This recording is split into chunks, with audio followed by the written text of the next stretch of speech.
السلام علیکم۔ آج کے سچ کے ساتھ میں وسیم عباسی۔ آج 4 خبروں کے حوالے سے بات ہوگی۔ سب سے پہلے تو آئی ایم ایف کے ایگزیکٹو بورڈ کی آج میٹنگ ہے اور امید کی جا رہی ہے کہ پاکستان کو خوشخبری مل جائے گی آئی ایم ایف سے۔ بہت بڑی بات ہوگی پاکستان کے لیے، کچھ اچھے انڈیکیشنز آ رہے ہیں۔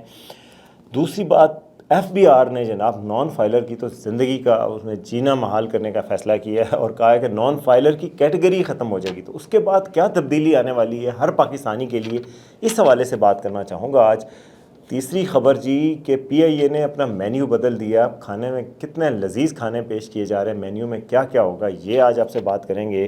اور اس کے علاوہ جناب نون لیگ نے پی ٹی آئی سے رابطہ کر لیا ہے اور آئینی ترمیم کے حوالے سے، تو وہ کس نے رابطہ کیا اور کیا ہونے جا رہا ہے نون لیگ اور پی ٹی آئی کے درمیان، یہ بھی بڑی دلچسپ ایک خبر ہے جو ہونے جا رہی ہے۔ عمران خان نے مین وائل جیل میں یہ علی امین گنڈا پور کو کہہ دیا کہ آج کے بعد خبردار کوئی رابطہ نہیں کرنا، کس سے، اسٹیبلشمنٹ سے، اور رابطے ختم کر دیے۔ اور یہ بھی تسلیم کیا کہ پہلے ہم رابطے، میں نے ہی کہا تھا کہ آپ رابطہ کرو، اب کہہ رہے ہیں کہ میں کہہ رہا ہوں کہ رابطہ نہ کرو۔ تو یہ بھی آج بات کریں گے۔ تو سب سے پہلے چینل اچھا لگنے پر آپ اس کو لائک کریں گے، چینل کو سبسکرائب کریں گے، ویڈیو کو لائک اور شیئر کریں گے۔ سب سے پہلے آتے ہیں آئی ایم ایف کے ایگزیکٹو بورڈ کی آج میٹنگ ہے۔ جب تک آپ یہ سن رہے ہوں گے شاید کوئی اچھی خبر آپ کو مل چکی ہو، اور امکان غالب یہ کیا جا رہا ہے، پرائم منسٹر نے بھی کہا ہے امکان غالب ہے کہ آئی ایم ایف کا بورڈ آج پاکستان کے لیے منظوری دے دے گا $7 ارب کی، اور پاکستان کے لیے بہت بڑی خبر ہوگی۔ میں آپ کو بتاؤں کہ چین کے اگلے مہینے سمٹ ہو رہی ہے ایس سی او کی پاکستان میں، اور اس میں چین کے صدر آ رہے ہیں، چین کے اعلیٰ عہدیدار پاکستان آ رہے ہیں، تو ایک بڑی پیش رفت ہو رہی ہے۔ سی پیک 2 شروع ہونے جا رہا ہے، لیکن پاکستان چاہتا ہے اس سے پہلے آئی ایم ایف کا منظوری ہو جائے، کیونکہ بعد میں پھر آئی ایم ایف کی جو شرائط ہیں اس میں یہ بھی شامل ہے کہ کوئی نئے اکنامک زونز نہ بنائے جائیں، یعنی چین کے سی پیک 2 نہ شروع کیا جائے۔ اب پاکستان اس ٹائٹ روپ کو، ٹائٹ بیلنس کو کیسے مینٹین رکھے گا، یہ ایک امپورٹنٹ بات ہوگی۔ مگر آئی ایم ایف کے قرضہ منظور ہونے کی شکل میں پاکستان کا ڈیفالٹ کا خطرہ ختم ہو جائے گا اور پاکستان کے لیے آنے والے مہینے آسان ہو جائیں گے۔ تو یہ دیکھتے ہیں، اور یہ اچھی خبر ہونے جا رہی ہے۔ میں نے کہا یہ ایک ذکر کر دوں آپ سے۔ لیکن جو بڑی خبر آ رہی ہے کہ ایف بی آر نے ایک آرڈیننس لانے کا فیصلہ کیا ہے۔ آرڈیننس اگلے چند مہینوں میں آ رہا ہے، اور اس آرڈیننس کے تحت ایف بی آر میں نان فائلر کی کیٹیگری ختم کر رہے ہیں۔ تو اگر آپ نان فائلر ہیں اور ٹیکس گوشوارے فائل نہیں کرتے، چاہے ٹیکس دیتے ہیں لیکن گوشوارے فائل نہیں کرتے، جو سپٹمبر میں 30 ستمبر کو آخری تاریخ ہوتی ہے، تو جناب آپ کے لیے زندگی عذاب ہونے جا رہی ہے۔ وہ کیسے، اس کی کیٹیگری ختم کر دیں گے۔ اور چیئرمین ایف بی آر کہتے ہیں کہ جو نان فائلر ہوگا، یہ پوری دنیا میں یہ کیٹیگری نہیں ہوتی، پوری دنیا میں ہوتی ہے ٹیکس لاز کے تحت کمپلائنس کرنے والے لوگ اور نان کمپلائنس والے لوگ، یعنی ماننے والے لوگ اور نہ ماننے والے۔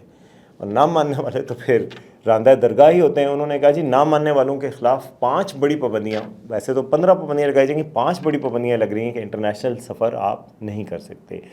جناب آپ کا کوئی بینک اکاؤنٹ نہیں کھل سکتا انٹرنیشنل سفر میں، البتہ عمرے اور حج کی ادائیگی نہیں ہے، باقی ہے۔ کرنٹ اکاؤنٹ آپ نہیں کھول سکتے، پراپرٹی کی لین دین آپ نہیں کر سکتے، کارز کی لین دین آپ نہیں کر سکتے، یعنی یہ پابندی ہوگی کہ آپ کار نہیں خرید سکتے، پراپرٹی کی لین دین نہیں کر سکتے، انٹرنیشنل سفر نہیں کر سکتے۔ تو یہ پابندیاں لگائی جا رہی ہیں، اور اس کے بعد تو میمز بن رہی ہیں۔ کچھ لوگ کہہ رہے ہیں کہ نومبر میں نان فائلر کو پھانسی دے دی جائے گی۔ تو بس یہی سمجھیں آپ، مطلب اور کیا رہ جاتا ہے پھر آپ کو، اتنا بالکل ہی گلا گھونٹ دیا جائے گا۔ تو آپ اگر دکاندار ہیں، آپ کوئی بزنس مین ہیں، آپ کوئی تنخواہ دار ہیں، ویسے تنخواہ دار تو اس ملک میں سب سے زیادہ گرپ میں آتے ہیں۔ سمیں بند کر دی جائیں گی، وہ تو پہلے ہی بند ہیں، تو آپ کی پہلے ہی وہ مشکل ہے۔ تو آپ سب کو، اگر آپ کسی بھی اس شعبے میں جو میں نے مینشن کیے ہیں ذکر کرتے ہیں، تو آپ کو گوشوارے جمع کروانے، ویسے آپس کی بات ہے، گوشوارے جمع کرانے سے آپ کا کوئی نقصان نہیں ہوتا۔ گوشوارے جمع کرانے سے کچھ لوگوں کا خیال ہے کہ آپ ایف بی آر کی نظر میں آ جاتے ہیں اور وہ آئندہ وہ کر لیں گے۔ نظر میں آپ پہلے ہی ہیں، آپ کا بینک اکاؤنٹ اگر ہے تو آپ نظر میں ہیں، کیونکہ وہاں پہ سارے بینک جو ہے وہ ایف بی آر کے ساتھ منسلک ہیں، اسٹیٹ بینک منسلک ہے، اسٹیٹ بینک سے سارا ڈیٹا لے لیتے ہیں۔ ایف بی آر کی اتنی پاور ہے کہ وہ ساری موبائل کمپنیوں سے آپ کے سموں کا ڈیٹا لے لیتی ہے۔ آپ ایف آئی اے کے ذریعے قابو میں، آپ انٹرنیشنل سفر کے لیے جب ایئرپورٹ پہ پہنچ کے ٹھپا لگتا ہے تو آپ کا پتہ لگ جاتا ہے۔ تو آپ ویسے بھی آپ رجسٹرڈ ہیں، آپ کا وہ نہیں ہے۔ یہ الگ بات ہے کہ پاکستان میں ٹیکس کے قوانین اتنے نرم تھے، یا ایف بی آر ہی اتنا گندا تھا کہ وہ پہلے لوگوں کو وہ اثر ہی نہیں ڈالتے تھے، یعنی اتنا ان ایکٹیو تھا۔ گندے سے مراد میں ایک عام سی بچوں والی ٹرمز آپ کے لیے یوز کر رہا ہوں، ایزی والی ٹرم یوز کر رہا تھا، لیکن مقصد یہ ہے کہ ایف بی آر اتنا ڈھیلا تھا کہ وہ تو کسی کو پکڑ ہی نہیں رہے تھے، ورنہ باہر کے ملک میں تو آپ ذرا سا ٹیکس میں چوک کریں اور آپ کو فوراً وہ ہو جاتا تھا. تو اب یعنی کہ اگر آپ فائلر بن جائیں گے تو آپ کو کوئی بڑا نقصان نہیں ہونے والا. میں فائلر ہوں, کتنے عرصے سے فائلر ہوں, اور کچھ بھی نہیں ہو رہا. فائلر ہونے سے آپ کی زندگی آسان ہو جاتی ہے, اور ٹیکس کچھ نہ کچھ آپ دے ہی رہے ہوتے ہیں, آپ ہر جگہ سے دے رہے ہیں. اگر آپ بزنس مین بھی ہیں, تنخواہ والوں کو تو بیچاروں کو بات ہی کوئی نہیں ہے کہ تنخواہ کے سورس سے ہی کٹ جاتا ہے. تو اس لیے نان فائلر اگر آپ ہیں تو آپ کے لیے مشکلات بڑھی ہیں. تو اس لیے فائلر بن جائیں تو میرا خیال ہے زیادہ فائدے میں رہیں گے. اس سے بہتر ہے کہ نان فائلر ہوں.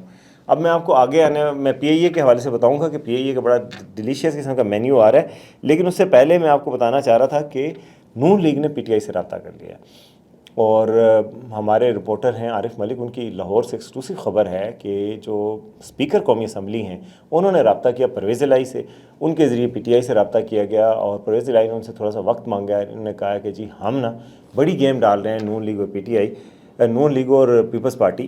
انہوں نے کہا جی ہم آپ سے ایک دو ترمیموں کے حوالے سے ہیلپ چاہتے ہیں, اور آپ اس حوالے سے ایاز صادق نے اپنی پارٹی کو کیا بتایا, ذرائع کے مطابق اپنی پارٹی کو بتایا کہ جی یہ ہو جائے گی, آپ کی میٹنگ کروا لیں گے کابینہ کے جو ارکان ہیں, وفاقی کابینہ میں جو نون لیگ کے ارکان ہیں ان کی, اور پی ٹی آئی کی میٹنگ ہو جائے گی. باقی یہ ہے کہ آپس میں طے کر لیں. تو ظاہر ہے وہ باقی بڑی بڑی ترمیموں میں تو حمایت نہیں کریں گے, لیکن کم از کم آئینی عدالت کے حوالے سے اور ان دو تین چیزوں کے حوالے سے ہم آپ کو ٹاکس پہ بٹھا دیتے ہیں. تو رابطہ باقاعدہ ہو چکا ہے, بات چیت ہوں گی.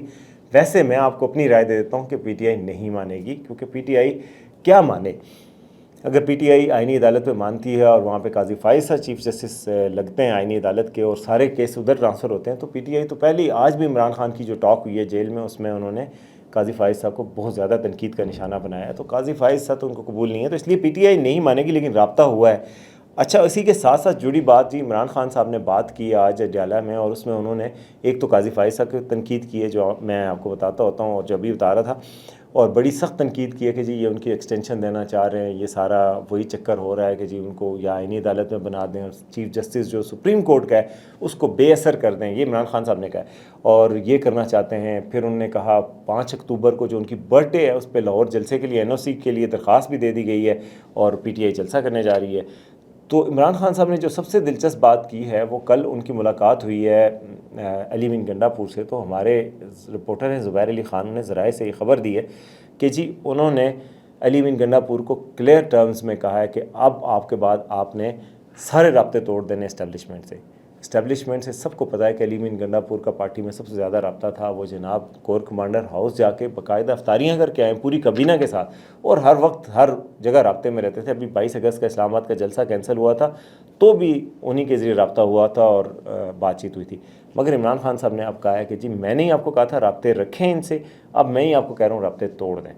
تو عمران خان صاحب نے یہ تسلیم بھی کیا کہ رابطے میں نے ہی رکھوائے ہوئے تھے اسٹیبلشمنٹ سے, اور رابطے کرنا چاہتا ہوں. لیکن حیرت کی بات ہے کہ عمران خان صاحب نے رابطے توڑنے کی بات کی ہے, جبکہ کل ہی وسیم مدامی کے شو میں میں دیکھ رہا تھا کہ رؤف حسن صاحب نے کہا ہے کہ جی ہم تو اسٹیبلشمنٹ سے رابطہ چاہتے ہیں, کسی طرح بھی تعلقات بحال ہو جائیں تو ہم چاہتے ہیں کہ ہو جائیں, وہی نہیں کر رہے, ورنہ ہم تو چاہ رہے ہیں ان سے بات کریں. تو اب دیکھتے ہیں کہ عمران خان صاحب کی بات مانی جائے گی کہ ان کی بات مانی جائے گی. لیکن یہ ایک ڈیولپمنٹ تھی, میں نے کہا آپ کو بتاؤں کہ یہ ایک ڈیولپمنٹ ہونے جا رہی ہے. اب جی آپ کو ایک دلچسپ خبر بتاتے ہیں, اور وہ دلچسپ خبر ہے پی آئی اے کے حوالے سے. آپ کو پتہ ہے کہ پی آئی اے کی نجکاری کی حکومت کوشش کر رہی ہے, اور نجکاری ہو نہیں رہی, کوئی پی آئی اے کا خریدنے والا بندہ نہیں مل رہا تھا. اب پی آئی اے نے جی بڑی ٹیکنیکس استعمال کی ہیں, اور پی آئی اے کو بہتر کرنے کی جینوئن کوشش ہو رہی ہے. تو پی آئی اے کے کھانے کو جناب برٹش ایئر ویز اور ترکش ایئر لائن جو ہے ان کے مقابلے کا بنایا جا رہا ہے, اور مینیو بہتر کر دیا گیا. کیا کیا مینیو میں رکھا گیا, کیا کیا بہتری کی گئی ہے. کل ایک کمیٹی کا اجلاس میں چیف ایگزیکٹو آفیسر ہیں پی آئی اے کے عامر حیات, انہوں نے بتایا کہ ماضی میں پی آئی اے کے مسافروں کے لیے کھانا چکلالہ راولپنڈی میں تیار کیا جاتا تھا. ایئرپورٹ کے ساتھ ایک سروس ہے, اور وہاں سے وہ 50 کلومیٹر دور ہے نیا ایئرپورٹ, وہاں لے کے جایا جاتا تھا. ظاہر ہے یار, پہلے ہی جہازوں میں اتنی دیر کھانے کو انتظار کرنا پڑتا ہے کھانے والوں تک پہنچنے میں, تو یہاں چکلالہ کتنا دور ہے. جو اسلام آباد منڈی میں رہتے ہیں ان کو پتہ, اور جو نیا ایئرپورٹ ہے وہ بہت دور ہے, ادھر سمجھے فتح جنگ میں. تو اب آپ وہاں سے وہاں تک لے کے جائیں گے تو مسئلہ ہوگا. اب انہوں نے بتایا کہ جی جو پی آئی اے کے ٹھیکہ دے دیا گیا ہے وہ ایک بہت اچھی فوڈ چین ہے, کچن کوزین. آپ جو اسلام آباد منڈی میں رہتے ہیں, لاہور میں بھی رہتے ہیں, موٹر وے پہ بھی ان کا ریسٹورنٹ تھا. کچن کوزین کو ٹھیکہ دے دیا گیا. انہوں نے کہا کچن کوزین جو ہے برٹش ایئر ویز کو بھی کھانا دیتا ہے, اور کچن کوزین ہی ترکش ایئر ویز کو دیتا ہے, اور ان کا کھانا بہت اچھا ہوتا ہے ریسٹورنٹ میں. میں تو کھایا ہوا ہے, آپ نے بھی کھایا ہوگا امید ہے. اچھا, پھر کچن کوزین والوں سے رابطہ کیا اور ہم نے پوچھا کہ بھائی وہاں پہ آپ کے مینیو میں کیا کیا کھانا ہوتا ہے، ہمارے رپورٹر بلال عباسی نے، تو انہوں نے بتایا جی مینیو میں کھانے پینے کی، انہوں نے کہا کہ جی بالکل برٹش ایئر ویز ان کے کھانے جیسا ہی ہے، البتہ مینیو جو ہے پی آئی اے نے ہمیں دیا ہے اس میں رکھا کیا کیا گیا ہے جی، اکانومی کلاس کے جو مسافر ہیں ان کو جناب چکن مغلائی کڑھائی، واہ واہ، چکن مغلائی کڑھائی دی جاتی ہے، 9 رتن پلاؤ دیا جاتا ہے۔ 9 رتن یہ اکبر کے میرا خیال ہے وہ تھے، پہلوان تھے، اکبر کے کوئی سیکٹری تھے، تو 9 پہلوان تھے، 9 رتن جو ہیں وہ 9 رتن پلاؤ ہے وہ بنایا جاتا ہے، وہ بھی ان کی طرف سے پلاؤ بنتا ہے کچن کوزین کا، بڑا اچھا ذائقے والا ہوگا جی۔ سوجی کا حلوہ دیا جاتا ہے، ناشتے میں پاکستانی آملیٹ، پراٹھا اور بھنا ہوا قیمہ فرائی کیا جاتا ہے۔ یار ایسے لوگوں کی قسمت ہے، میں تو ایک دفعہ انگلینڈ گیا تھا پی اے کی پرواز پہ، مجھے آج تک وہ سفر نہیں بھولتا، مجھے راستے میں مائیگرین ہو گیا، سر میں درد، میں نے ان سے گولی مانگی کہ ان کے پاس کوئی میڈیسن وغیرہ ہوگی مائیگرین کی، سینفلکس دے دیں، کوئی اور دے دیں، آئیبروفین دے دیں۔ انہوں نے کہا ایک آیا جو ایئر ہوسٹس کا بندہ ہوتا ہے، جو بندہ ایئر ہوسٹس ہوتا ہے وہ آیا، اور فضائی میزبان، اور فضائی میزبان صاحب نے جناب یوں اپنی پینٹ جینز کی جیب میں ہاتھ ڈالا اور کرس کر کے ایک نکالی توڑی موڑی ہوئی جناب ایک ڈسپرین، کہتا ہے یہ نے گولی جی۔ میں نے کہا یہی ہے آپ کے پاس؟ کہتا ہے یہی ہے، اور رکھنے کی جگہ بھی ان کی جینز کی جیب تھی ماشاءاللہ، یا پینٹ جو بھی پہنی ہوئی تھی اس کی جیب تھی، تو وہ گولی ایک تھی ان کے پاس، اور کوئی چیز نہیں تھی، پانی نہیں، اور مطلب کوئی میڈیسن نہیں ہے، کوئی فرسٹ ایڈ کا سامان نہیں، اور اتنے برے حالات تھے، کھانا اتنا برا۔ اور ہمارے ایک کولیگ تھے رشید صافی، صحافی ہیں، آپ جانتے ہوں گے، سلیم صافی صاحب کے بھائی، یہاں پہ ہم نے بیگ جمع کروائے تو ان کا بیگ، ان کا نہ انہوں نے ٹیگ دیا، اور کیونکہ اکٹھے بیگ جمع کرائے تھے، اور وہ بیگ جا کے لندن میں ملا ہی نہیں، اور آج تک وہ بیگ نہیں ملا۔ تو یہ اتنی گندی پی اے کی سروس ہوتی تھی، اور کھانے بھی اتنے گندے ہوتے تھے۔ تو اب ماشاءاللہ اتنے اچھے اچھے کھانے ہیں یار، جب وہ آپ کسی کو دینے لگے ہیں پی اے، تو بھنا ہوا قیمہ اور حلوہ سوجی کا، اور جناب 9 رتن پلاؤ، اور پتہ نہیں کون مغلائی کڑھائیاں، یہ تو زیادتی ہے ویسے پی اے والوں۔ تو اب پی اے بیچی جا رہی ہے جی، پی اے کی نجکاری کے حوالے سے بات چیت آگے بڑھ گئی ہے۔ سیکٹری نجکاری کمیشن نے کہا ہے کہ پی اے کی نجکاری کے تمام مراحل اب فائنل مرحلے میں پہنچ چکے ہیں، 6 کمپنیاں اس وقت بولی کی تیاری میں ہیں، اور 1 اکتوبر کو یہ کمپنیاں بولی میں حصہ لیں گی، ابھی یہ نہیں، چند دن بعد بولی ہوگی، بولی میں حصہ لیں گی۔ بولی کے عمل کے بعد کابینہ فیصلہ دے گی کہ بولی کی قیمت منظور ہے یا نہیں، جو بولی ہوگی ویسے۔ اور معاہدے کا حصہ ہے کہ پی اے کا فلیٹ سائز بڑھایا جائے گا، یہ معاہدے میں ہے کہ پی اے کا یعنی جو جتنے طیارے ہیں، طیاروں کا سائز بڑھایا جائے گا، اور 3 سالوں میں جو طیارے 18 ہیں، 18 کو بڑھا کر 18 سے لے کے 45% تک طیاروں کے فلیٹ سائز کو بڑھایا جائے گا، جتنے پی اے کے طیارے ہیں ان کا سائز 18 سے 45% تک بڑھایا جائے گا۔ تو یہ پی اے کے حوالے سے خبر تھی، میں نے کہا آپ کو بتاؤں، دلچسپ خبر ہے، اگر آپ پی اے سے سفر کرنا چاہتے ہیں تو اب آپ کو خوشخبری ہے کہ بھنا ہوا قیمہ اور حلوہ بھی آپ کو ملے گا۔ یہ تھا جی آج کا ویلاگ، امید آپ کو پسند آئے گا، اور اگر پسند آئے تو آپ اس کو کمنٹ ضرور کیجیے گا۔ دیکھتے رہیے آج کا سچ۔